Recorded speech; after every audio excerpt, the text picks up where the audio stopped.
we are thought to do so that we can get to the have, right? Yep. And what I'm hearing is be, do, have. Like, who are we being so that we can do, so that we can have?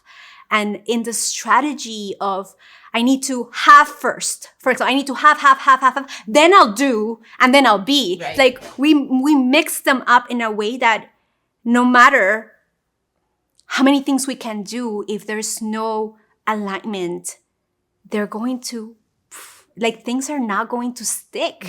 No. And that's what would happen. Like, I would have to be always working to create a new outcome, because the outcomes that I would create I would lose clients. It's not sustainable. It's not. It's really about be first. And then from the place of being, what you were saying, you do certain things differently. And then at the end you have. But I was operating from do, have, be. If I just keep working, if I just keep strategizing, if I stay up later, if I do another thing, if I don't take a vacation, right? And all these things were very draining on my heart, my soul, my body. And so, yeah, you got it. That's it. So, okay, this happened. Now, how this new version of you has been evolving? Because I feel like you said there has been so many reiterations, like version 0.5, 0.7. So, and we keep evolving as humans. So what has changed? What have you created now? What's happening in the present times? In the present time, it's been 8 years 8 years now almost since that breakdown. And that wasn't my first, by the way. But from that I'm one, a recurring offender. And so first I'll speak kind of theoretically or philosophically. I believe that when I imagine our development, our development, I think of a spiral upwards. You've heard me talk about this. I call it the identity spiral. And the idea is that from this current version of me, right, I have maybe something that I want to create in the world, right? Or something that I want to experience, something I want to create. And so I fix my sights on this vision.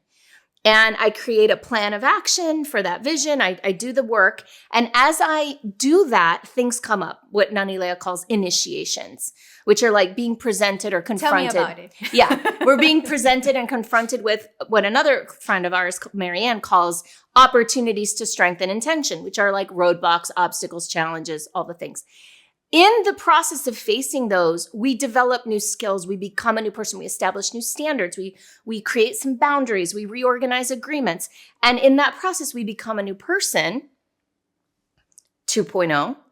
And then that new person probably has a new vision, or at least an evolved version of the vision.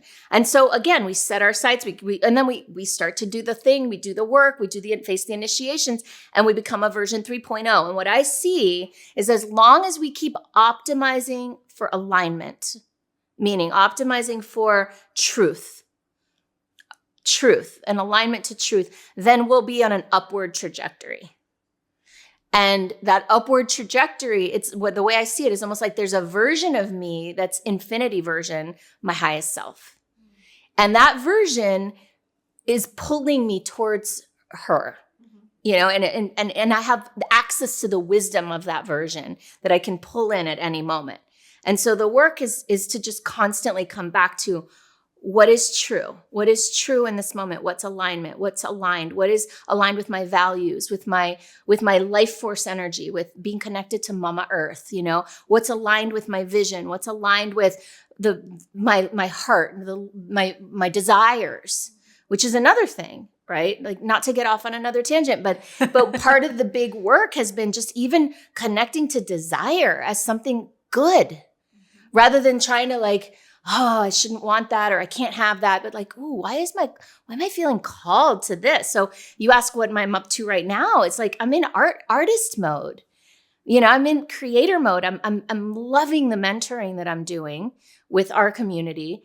And I'm finding fuel in creation. I'm writing a children's book right now and just doing these fun things. It's like, why? I don't know why, but I'm feeling called. So I'm going to follow that curiosity, follow that the energy. Golden thread, follow the free energy.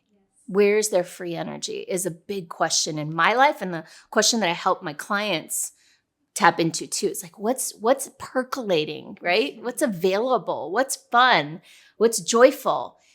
Those are always good threads to follow. And the beautiful thing is that it feels to me that once we are listening to that, we go in flow. Like, it's like we follow our calling. We follow the energy that takes us to the next big thing, which is